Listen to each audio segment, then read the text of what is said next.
20. Job chapter 1 and verse 20. Then Job arose and tore his mantle, and shaved his head, fell down to the ground, and worshiped. This was in response to losing all that he had. Of course, we know as far as the story of Job, it's a very tragic story. He lost his children. He lost in this one day and lost his possessions, lost all these things. And the devil sought for Job to basically curse God and give up on life and give up ultimately in his faith in God.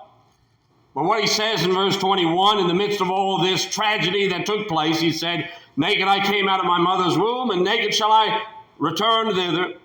The Lord gave, and the Lord has taken away.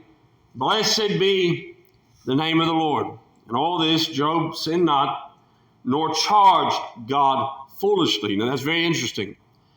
The statement here that he did not sin in his life, but also he didn't just foolishly shake his fist at God. Now, I saw, I'm subscribed to a channel on YouTube that it's actually a guy that is in Russia taking care of people that are in villages and things that he finds that are just very poor and impoverished. And there are many ones there that are hurting and suffering. And I put a response to, or I put a comment to his video. I simply just told him, I said, God bless you in the work that you're doing, because he does try to, him and several others, they try to help people there. And he can speak a little bit of English, and so he'll have that channel. And there's a lot of people that try to help and give at times and say, well, and try to encourage them. But I just simply said, I said, God bless you. I said, God bless you in your endeavors and what you're trying to do and help those in need. And it wasn't about 5 seconds later that I got a comment from my message. Now, this wasn't from him. This was from somebody just on the internet as well. And they said this to me. They said, do us all a favor. Ask the all-powerful God why it is that so many people suffer and live in such conditions. Thanks. And of course, I wrote out a very long response. I would say in love, but it really wasn't in love. But, YouTube took that comment away, wouldn't allow me to post that. I was kind of given the essence, and I would say, I guess, the essence of what I'm going to talk about this morning. And so I just thought, I guess YouTube just removed that comment. And I thought, well, maybe it's just best not to even respond. The sad reality is you're going to have this. Even just simply saying, God bless you, someone, you will have somebody else say, oh, really? Is there a God? How dare you do that? And it is sad, because evidently this individual is probably just very angry and has gone through some things in their life as well, where they begin to question the goodness of God. And when you begin to question the goodness of God, then you just question the reality of existence, or his existence altogether. Richard Dawkins, a very famed atheist, one that is very militant towards religion. Of course, he finally conceded. He even said that, he wouldn't want Christianity to go away fully. If he had a choice, he'd rather Christianity than Islam. But he made this statement. He said, in a universe of electrons and selfish genes, blind physical forces and genetic replication, some people are going to get hurt. Other people are going to get lucky. And you won't find any rhyme or reason in it, nor any justice. The universe that we observe has precisely the properties we should expect if there is at the bottom no design, no purpose, no evil, no good, nothing but pitiless indifference. Nothing but pitiless indifference. Is that the way it is? When we think about this universe, there are some people that's what they want to do. Now, the fact is that I find it interesting that they will say, well, there's no evil, no good, and yet somehow they can ascribe evil to God. Well, why did God do this? Why did God do that? Well, if there's really no evil, no good, no anything, what is evil in the first place? And then the fact that they will sit there and get so bothered and angry over the injustice in the world, but then we think about, is there really injustice? If that's the case, what is justice after all? But again, this is where they are. And I would think to myself, there's three things here right off the bat that we need to consider. Number one, we live in a fallen world. A fallen world. Paul will talk about this here in Romans chapter 8. In Romans 8, he gives the idea of creation that is suffering. That creation since the fall of man has been suffering. He uses a term like labor pains. That creation itself is in this type of labor pains, in the state of agony. And that there's a groaning. And the groaning and the longing and the waiting for redemption. The waiting for deliverance. Because when you look at creation, there is this sense, there's beauty in the world. We do see that, and yet we see heartache, we do see pain, and we see oftentimes things that take place that doesn't really make sense, and it almost seems like random happenstance. And yet Paul said that the world is groaning, laboring, and the world is longing for that day when there are new heavens and a new earth. Because we don't live in a perfect world. A lot of people are very angry about that. Well, if God was good, why did he make everything perfect? Well, he did make everything good. But then there comes a second thing we have to understand. Not just a fallen world, but free will. Free will. I've talked with many people. Why does God allow this? Why does God allow this? These things to take place.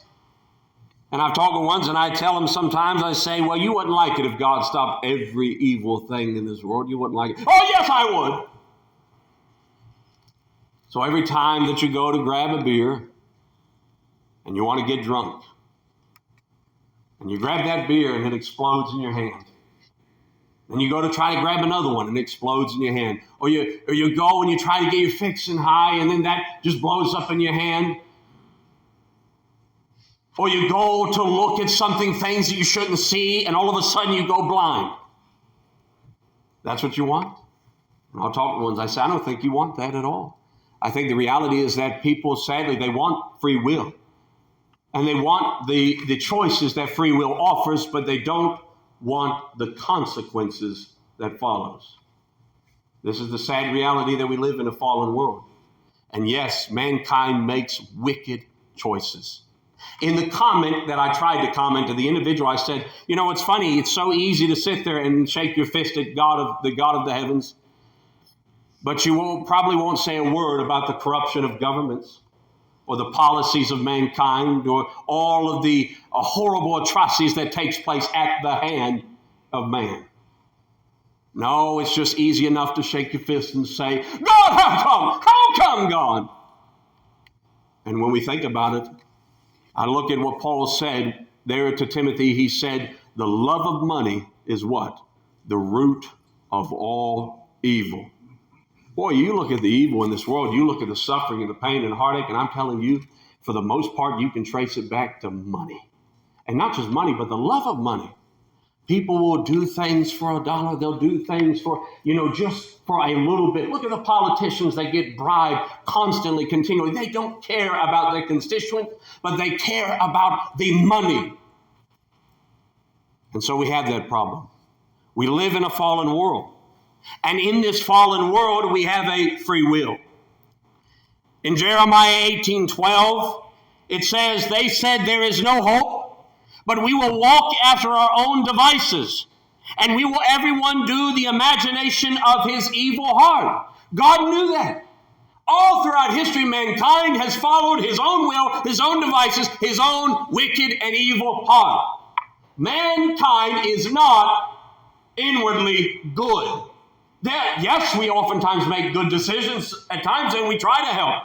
But I would look at that's because there is a conscience that's been given.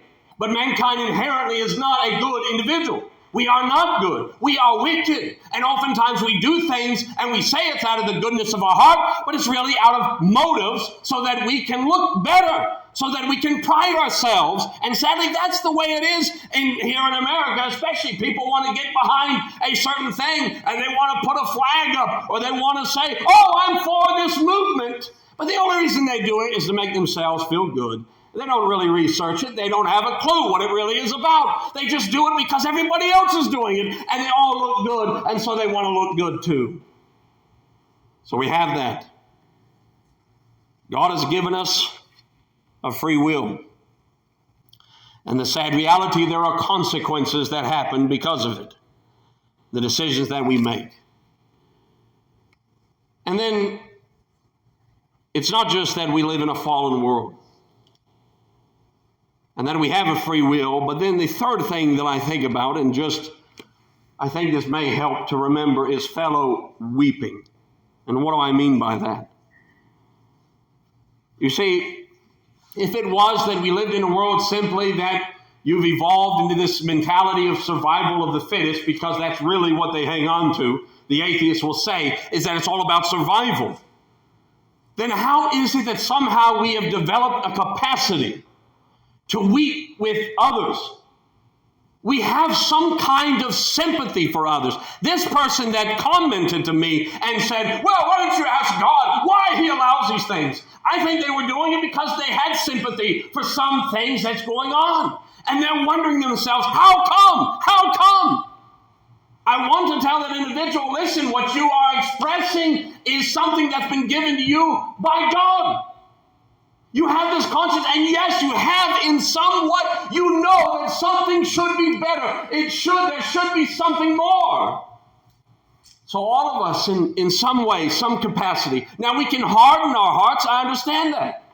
But there is this measure where we do see injustice, and we know it's injustice. And we know it's wrong, and we want something done about it. But out of fear or out of callousness, we don't do it, and we don't offer to help. But we see these things in the world, and this oftentimes comes with those who live in a privileged society where they haven't really had to experience hardship. Not too much. And so they see every little bit. Well, how come God allowed this? How come this happened? Why did this happen? Job could have done that. In one day loses everything. Very wealthy, very powerful, very respected. But he understood. The fact is that the Lord gives and he takes away. And the rain falls on the just and the unjust. And when we live in this life, there's going to be trials and sorrows. Jesus never said that it was going to be perfect, did he? Not in this world. He said, in the world you will have what? Tribulation. In the world you will go through sorrow and hardship. God tells you that. It's not always going to be like that, though. Paul said that everything we experience in this life and this suffering is a drop in the bucket for the glory that will be revealed in us. But again, we think about it, I quite wonder why there's so many that don't realize that the reason why they have this fellow weeping and empathy for others is because what God's placed in them. To know there has to be something done. But it's so easy for them to simply shake their fist at God and say, well, if you're sovereign, why don't you do something about it? So there's three things.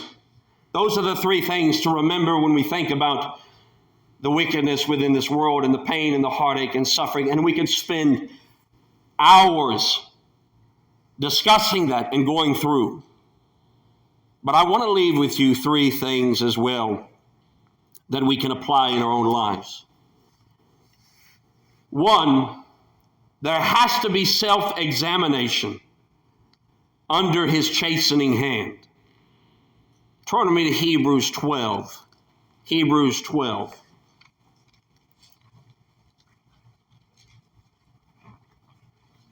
For the believer. Now again, I'm not talking about, this is not to those who sit there and question God and his existence in anger. This is for the believer who believes in him, trusts in him, but may wonder what they need to do in the trials and hardships.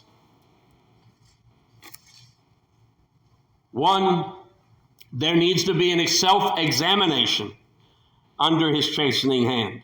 In Hebrews 12, in verse 3, it says, "For consider him that endured such contradiction of sinners against himself, lest you be wearied and faint in your minds." Look to Jesus, is what he says in verse 2. Keep your eyes on him. Consider Jesus. Think about him. He experienced the hostility, the opposition, all of these things. And he did it yet. He suffered. And he was innocent. He was not guilty. He suffered for you and for me. He said, consider him, though you've not yet resisted unto blood, striving against sin. The fact is that you haven't come to the point of struggling and suffering this persecution to where you've poured out your own blood.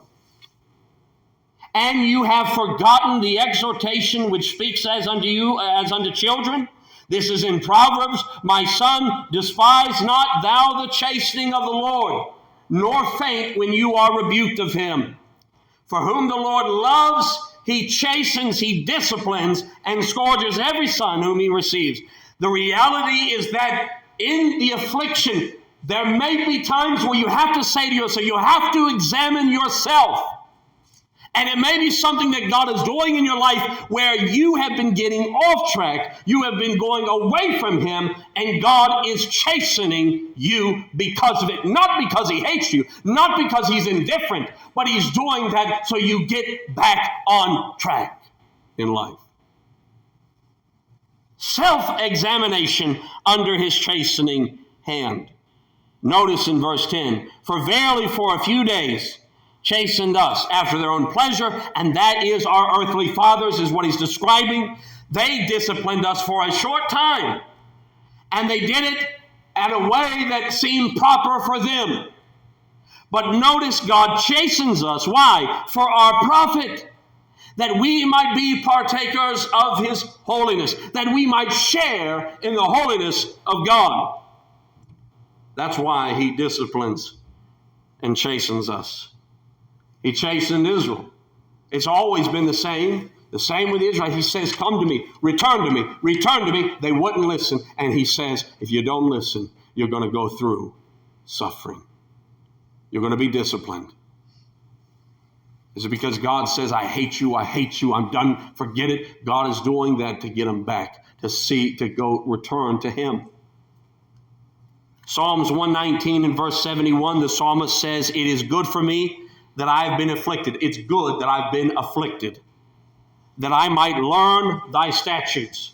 He says it's good that I went through suffering and hardship and I was humbled so I can learn your word. So one, there needs to be self-examination under his chastening hand. The second thing, when we go through these hardships in life, it may not be simply that God is chastening, disciplining, but there needs to be hopeful anticipation over his grander plans. There needs to be a hopeful anticipation over his grander plans. Turn with me to Genesis 50. Genesis chapter 50. And I quickly read this verse to you, and it's very familiar when you're turning there, but in Isaiah 55:9, go to Genesis 50, but I read you Isaiah 55:9 says, "For as the heavens are higher than the earth, so are my ways higher than your ways, and my thoughts than your thoughts." Isaiah 50, or Genesis 50. Notice what it says here. Joseph is now second in command in Egypt. But he didn't get that way overnight. It was a life of hardship and trials and years of pain and false accusations and betrayal by his own brothers. So anybody in their life where at that time and moment, if they went through the things that Joseph went through, would say, God has abandoned me. My family has betrayed me. I've been imprisoned. But notice it says here in chapter 50 and verse 15. When Jacob died, the brothers of Joseph became very afraid because they said, now that our father has died, then Joseph is going to come back at us. He's going to seek vengeance. And the only reason why he didn't kill us first was because our father was around. But notice what it says in verse 15. When Joseph's brothers saw that their father was dead, they said, Joseph will hate us. He's going to eventually hate us. He will requite us all the evil which we did unto him. He's going to seek revenge because of the things we did. They sent a messenger to Joseph, and they said, thy father did command before he died, saying, so shall you say to Joseph, forgive. Oh, Joseph, please, our father said, would you forgive us the trespasses and their sin, for they did unto thee evil. They didn't want to go and meet him himself and go and apologize. They thought if we do, he's going to surely kill us. Maybe we can tell him, hey, our dad said, he said to forgive us. And notice Joseph in verse 17, the latter part. Joseph wept when they spake unto him. And his brethren also went and fell down before his face. Again, they had the messenger come first. They're in the background. They don't want to be too close. They don't know what's going to happen. But here Joseph begins to weep. They go and they fall before his face. They said, we're your servants. Just don't kill us. And Joseph said, don't fear, for I am in the place of God. It is not my place.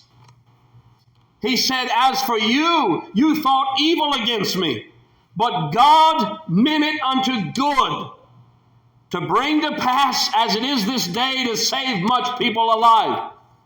Joseph was in a perfect position to be able to get the people ready for a famine that was to come. He said, God knows what he's doing. And you had evil thoughts. And all you were focused on your decisions, your life, all of this. But God is sovereign. And God already had this in place, in motion, knowing what was going to take place. You thought evil. God meant it for good. And so the first thing we need to realize, self-examination under his chastening hand. But the second thing is hopeful anticipation over his grander plans. To know that his ways are higher. You may not understand it, but the fact is you don't have to. You just need to know that he is sovereign. He's in control. And he is not indifferent. He cares for you. God cared for Joseph just as much as he did in the prison cell. He cared for him just as much in the palace. His love didn't change whether Joseph was there in prison or whether he was in the pit or whether he was in the palace. His love didn't change, did it? You may go through hardship and suffering. You may say, God, why? Well, God, do you really care? God cares. It's not a pitiless indifference. And the third thing, there needs to be complete submission to his divine call. Complete submission to his divine call. We have the example of Jesus there in the Garden of Gethsemane before he is going to suffer the greatest suffering that anyone ever will face on this earth. But what did Jesus do? He said, not my will, but thine be done. You have to come to that place. I don't understand. I don't get it. Why? And it seems like I go one step here and two steps back. Not my will, but thine be done. There has to be complete submission to his divine call. You see, Joseph said, you didn't bring me out here. He said, God sent me here. He said, you thought it was in your control, but the reality is that God's the one that sent me here. When we think about that complete submission to his divine call, there's two things to understand what God's called us to do. Jesus gave a parable, the teaching in Matthew 25, where he talks about that at the end of all, there's this final judgment, and God will separate the sheep from the goats. The sheep on his right, the goats on his left. But what he says is what we must realize, where he says, well done, because I was hungry and you did what? You fed me. I was thirsty and you gave me drink. I was naked and you clothed me. I was in prison and you visited me. Lord, when? When? He said, in as much as you've done it, to the least of my brethren, you've done it unto me. You see, we are the hands and feet of God. He's the head. Christ is the head of the church, but we are his body. The reality is that we are to go and to show the love of God. We cannot sit idly by and sit in a pew and do nothing. We see hurting and people in need. God is calling us. There has to be complete submission to the divine call of God, and one he calls you to serve. Christ came not to be ministered unto, but to what? To minister.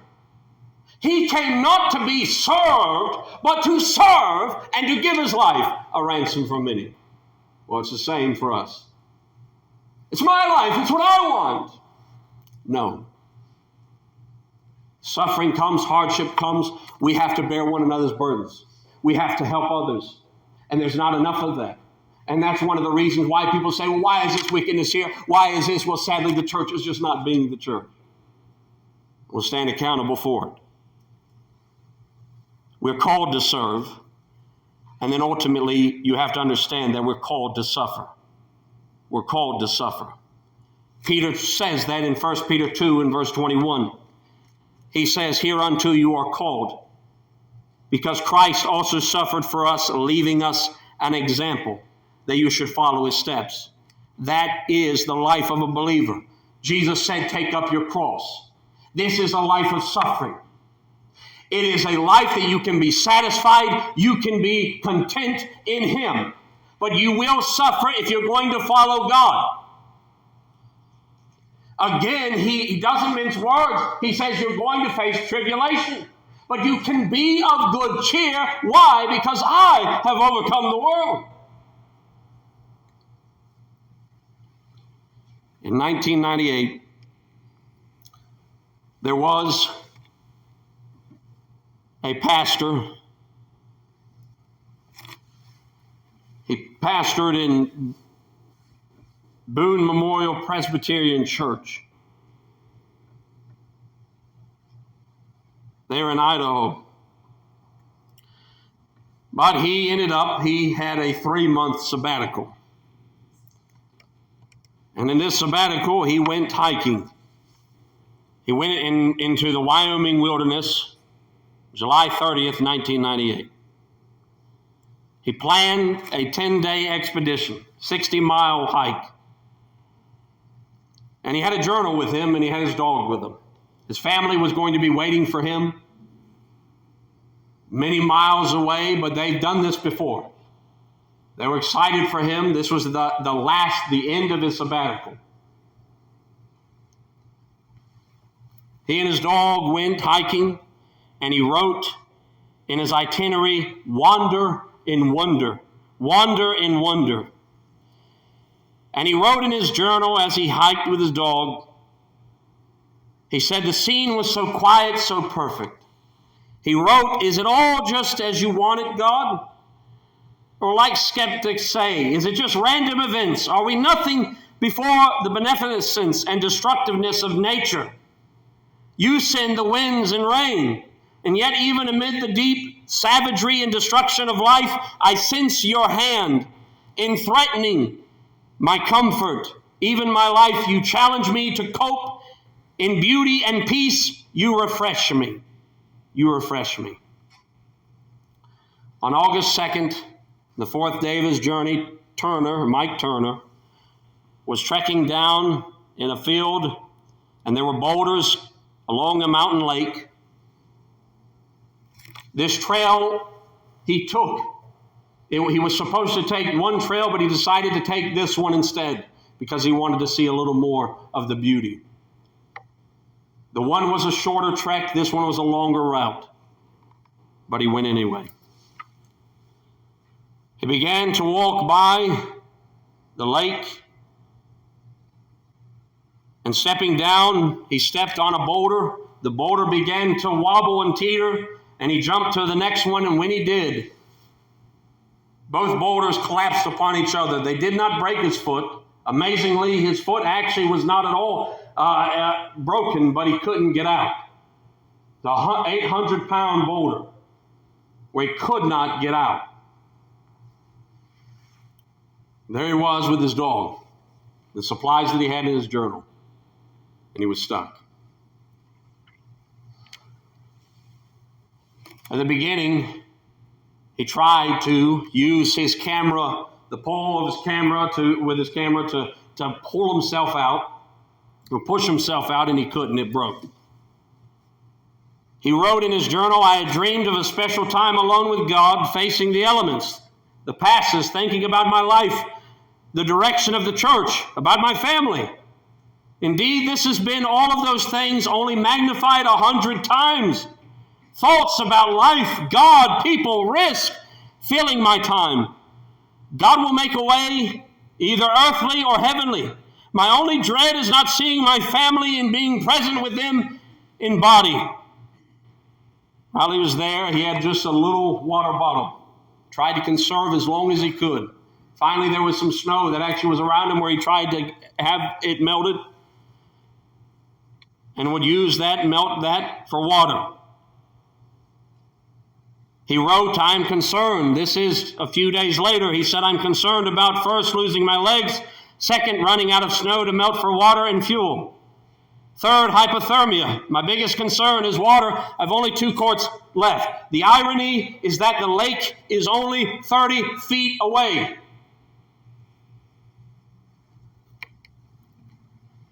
He tried and he struggled and he tried and he struggled.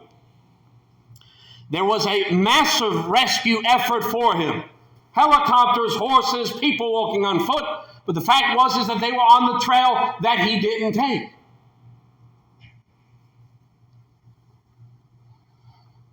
His dog stayed with him to the end. But he eventually died on August 11th of hypothermia. And not having enough water. They found his body. A hiker found his body August 29th. Or August 31st. The family was so devastated, but the only thing that really brought them comfort was finding that journal. Eventually, the journal he wasn't able to reach. He began to write the notes inside of his Bible and write messages to his family to say goodbye. When he couldn't do that, he had to write in an instruction manual that he found as well in his backpack. The thing is that this isn't just some wonderful thing that he was just all sunshine and rainbows the whole time. No, because as days went on, he wrote in the journal, God is with me, but I am angry with him. What is the purpose of this ordeal? Will I ever know? I continue to be puzzled, angered, and I feel abandoned by the one I serve. Temperatures in the day were in the 90s, night in the 30s. But they found notes beginning written later in the days. He said, fill me with peace, Lord. May the conditions not deny my love for you. He wrote many things to his family. They kept them private. But his journal was turned into a book for hikers that would go and hike. Be reminded of the elements, but also to be reminded of their Creator. The last thing that he wrote in his journal was this. Or that he wrote actually in the instruction manual. Barely legible. There to the last. He said, I am ready to die. Though missing my family, I will trust in God. Though he slay me, yet will I trust in him. Yet will I trust. You see, in Job chapter 2 and verse 9, the wife of Job went to him when he was suffering in agony and pain in his physical life as well. And she said, why are you still holding on to your integrity, your principles? Just curse God and die. That's what the world says. Where is he? He doesn't care. Just curse him. Just forget about him. Job said to her, he said, you talk like the foolish women. You talk like a fool. He said, will we not accept the good that God gives as well as the bad? And there in Job 13 and verse 15, he says, though he slay me, yet will I trust in him. Yet will I trust in him. I look at it. We live in this world, and it's like the two thieves on the cross. One is screaming at Christ, saying, save us if you're really the Messiah. Get us off this cross if you really are the Messiah. So you have the world that is screaming, saying, if you do love us, if you really want, why don't you do this? Why don't you do this? But you have the other one, he says, he's done nothing wrong. We receive what we deserve. He said, but would you just remember me? Remember me. He had no expectation. He said, just simply remember me. And Jesus said, you're going to be with me in paradise. I know it is hard. And there are things you're going to go through in suffering and hardship, but you're called in that because Jesus suffered. And the fact is, it's wonderful to know he did it for you and for me.